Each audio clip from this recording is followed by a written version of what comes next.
La propagation d'un feu de forêt résulte de la combinaison du vent, de la végétation et du relief.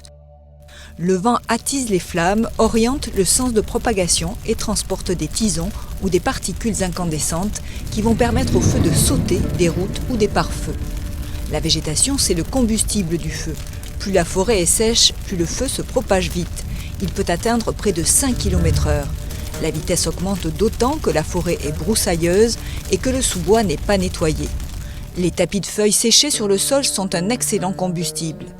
Dans les reliefs, les montées favorisent l'accélération du feu alors que la descente est une zone de ralentissement.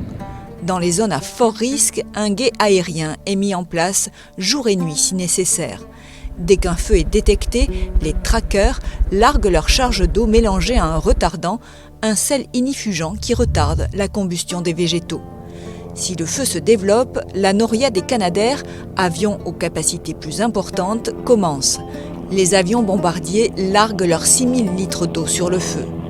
Au sol, les pompiers entrent alors en action en coordination avec le poste de commandement afin de ne pas se faire blesser par les tonnes d'eau déversées. 2 tactiques sont possibles. Les pompiers attaquent le feu au plus près, de tous les côtés. C'est la tactique offensive.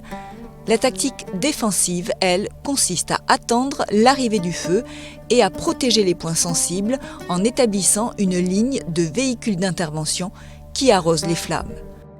Dans certains cas, dans des zones inhabitées, les forestiers peuvent allumer des feux tactiques sous le contrôle des pompiers.